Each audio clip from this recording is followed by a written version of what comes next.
आप सभी का स्वागत है आपके अपने YouTube चैनल जीएम स्टडी में। आज के वीडियो में हम लोग पढ़ने वाले हैं अभिव्यक्ति और माध्यम के जितने भी इंपॉर्टेंट क्वेश्चन है वो सारे कवर करने वाले हैं। बहुत ही मज़ेदार प्रश्न है, पढ़ने में आंसर बहुत ही मज़ा आता है, अच्छा लगेगा आपको भी। ऐसे ऐसे प्रश्न लिखने में एग्जाम में बहुत मज़ा आएगा और याद करने में भी।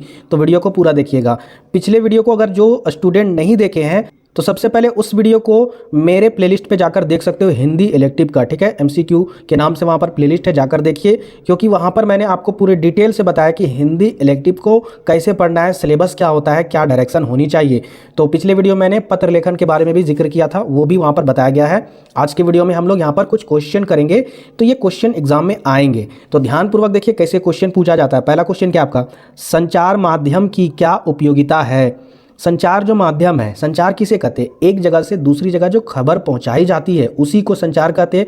तो जो संचार माध्यम है, क्या उपयोगिता है इसकी, यहाँ पर इसका आंसर लिखना है। तो यहाँ पर देखिए क्या उत्तर है, भारत जैसे लोकतांत्रिक देश में समाचारों को घर घर पहुँचाने, शिक्षा को प्रोत्साहित करने, समाज कल्याण तथा राष्ट्रीय एकता कार्य को संपन्न करने के लिए, साथ ही अपनी सांस्कृतिक परंपराओं के प्रचार प्रसार के कार्य करने के लिए महत्वपूर्ण भूमिका अदा करती है। मतलब संचार करता क्या है, पहला चीज़ कि ये घर घर हर एक खबर को पहुंचाता है। कहीं भी किसी की दुर्घटना हो गई, कोई भी ब्रेकिंग न्यूज़ हो गया, ये कौन पहुंचाता है, संचार माध्यम पहुंचाता है ना। टीवी न्यूज़ अखबार के माध्यम से, या फिर कोई भी समाज कल्याण से रिलेटेड कोई भी खबर हो वो सारे पहुंचाते हैं, या फिर सांस्कृतिक परंपराओं से रिलेटेड जो भी न्यूज़ है, जो भी खबर है वो भी यही पहुंचाते हैं, महत्वपूर्ण भूमिका अदा करते हैं। इसी को संचार माध्यम कहा जाता है।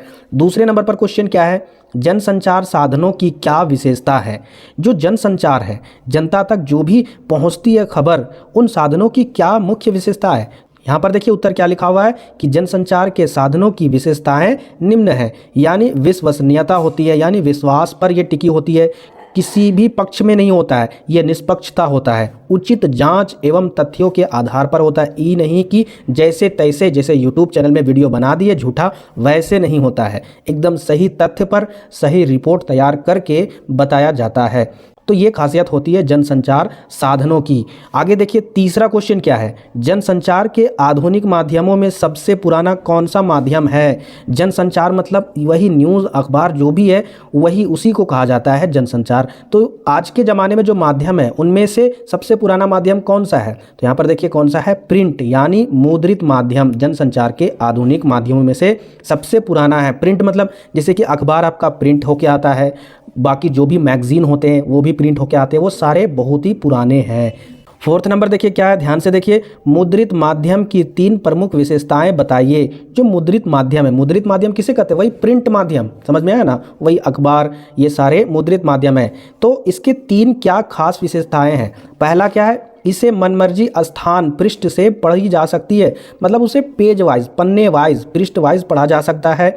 यहाँ से वहाँ, वहाँ से यहाँ, कहीं भी किसी स्थान में ले जाकर पढ़ा जा सकता है। सोकर पढ़ा जा सकता है, बैठकर पढ़ा जा सकता है, बिना लाइट के पढ़ा जा सकता है। बिना लाइट कहने का मतलब क्या, उसे कहीं भी विद्युत ऊर्जा की ज़रूरत पड़ती है, नहीं। तो इस प्रकार से इसकी खास विशेषता है। दूसरा क्या है इसकी विशेषता, इसमें स्थायित्व होती है। स्थायित्व कहने का मतलब है इसे स्थापित कर सकते हो एक जगह से दूसरी जगह। तीसरा क्या आपका, यह लिखित भाषा का विस्तार है, यानी इसमें लिखा हुआ भाषा रहता है पूरे विस्तार से। तो ये 3 खासियत है। आगे बढ़ते हैं, नेक्स्ट क्वेश्चन, ब्रेकिंग न्यूज़ क्या होती है। बहुत कोई इसको जानते होंगे, ब्रेकिंग न्यूज़ किसे कहते हैं। ब्रेकिंग न्यूज़ अगर देखा जाए तो किसे कहते हैं, जैसे कि अचानक पता चला कि मॉडल पेपर आ गया, या फिर पता चला कि नहीं आपका एग्ज़ाम रद्द हो गया, तो आप देखिएगा कि आप अपने टीवी में ब्रेकिंग न्यूज़ चलेगा, नीचे आपका यहाँ पर हेडलाइन जैसा कुछ आएगा, लिखा रहेगा ब्रेकिंग न्यूज़, बोर्ड एग्जाम रद्द हो चुका है। तो इस प्रकार से जो भी खबरें होती है ना, उसमें कुछ भी नहीं रहेगा, सीधा आंसर मिलेगा, यानी क्लाइमेक्स। तो उसी को ब्रेकिंग न्यूज़ कहा जाता है। जैसे यहाँ पर देखिए सबसे बड़ी खबर को ब्रेकिंग न्यूज़ कहते हैं, जी हाँ, और वो खबर भी बड़ी होती है। जैसे एग्जाम रद्द हो जाएगा, तो सोचिए बहुत बड़ी खबर है ना, इसे तत्काल दर्शकों तक पहुँचाया जाता है। भाई एग्जाम रद्द हो जाएगा, दर्शकों तक पहुँचाया नहीं जाएगा तो फिर कितना बड़ा नुकसान होगा। तो ब्रेकिंग न्यूज़ को एकदम तुरंत दर्शकों तक पहुँचाना बहुत ही ज़रूरी है। इसमें कम से कम शब्द का प्रयोग किए जाते हैं। एकदम शॉर्ट में नीचे टीवी में लिखा रहेगा मैट्रिक और इंटर का एग्जाम रद्द हो चुका है, तो एकदम कम से कम शब्द का प्रयोग किया गया, बस इसी तरह आपको आंसर लिखना है। आगे देखिए क्वेश्चन नंबर 6 क्या आपका, उल्टा पिरामिड शैली किसे कहते हैं। अब ध्यान से समझिए उल्टा पिरामिड शैली क्या होता है। यह समाचार लेखन की सबसे लोकप्रिय और उपयोगी और बुनियादी शैली है। जो समाचार पत्र लेखन होते हैं ना, समाचार लेखन, उसका ये सबसे लोकप्रिय और उपयोगी और बुनियादी शैली है।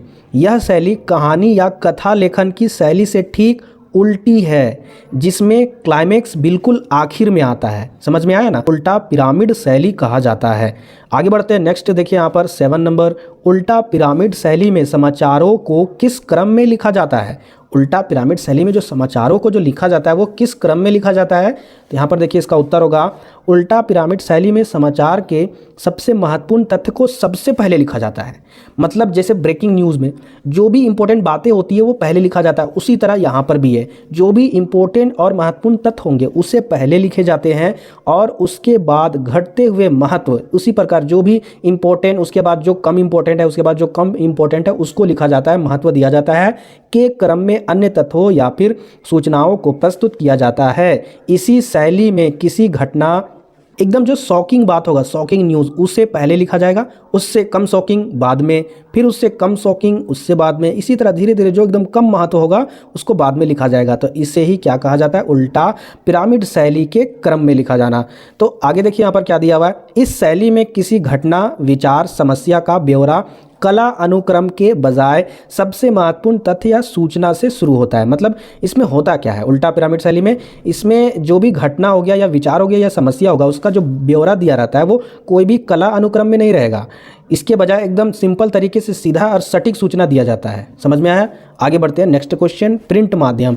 प्रिंट माध्यम क्या है आपका, प्रिंट माध्यम से आप क्या समझते हो, तो ध्यान से समझिए। प्रिंट माध्यम का आशय है छपाई वाले संचार माध्यम। आप लोग अच्छी तरीके से जानते हो, जिसमें छपाई होती है उसी को प्रिंट कहा जाता है। इसे मुद्रण माध्यम भी कहा जाता है, याद रखिएगा, कहीं मुद्रण माध्यम भी रहे तो यही उत्तर लिखना है। इसके कुछ रूप निम्नांकित है, क्या है, समाचार पत्रिकाएं, पुस्तकें, इश्तिहार, ये सारे क्या है, प्रिंट आउट द्वारा निर्मित हैं, यानी प्रिंट करके बने हैं।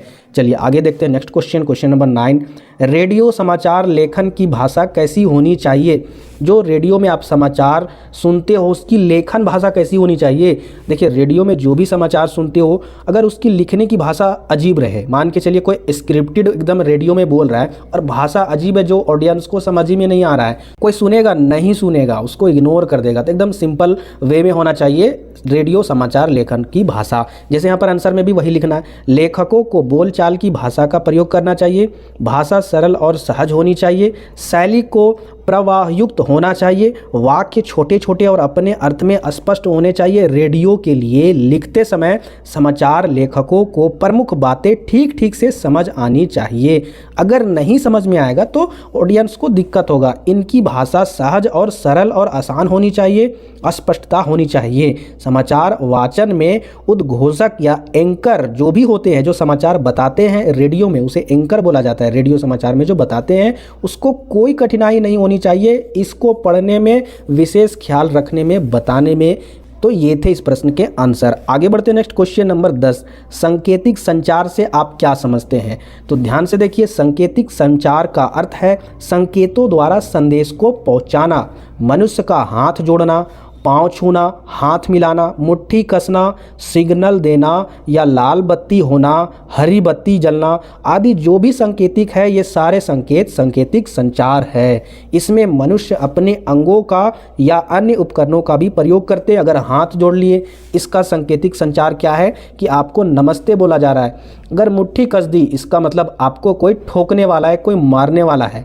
अगर लाइट बत्ती जल गई, लाल बत्ती, तो समझ जाइए कि आपको गाड़ी रोकनी है, सिग्नल नहीं पार करना है। तो इस प्रकार से सांकेतिक संचार होते हैं जो मनुष्य अपने अंगों से भी करते हैं और इसका उपयोग उपकरण द्वारा भी किया जाता है।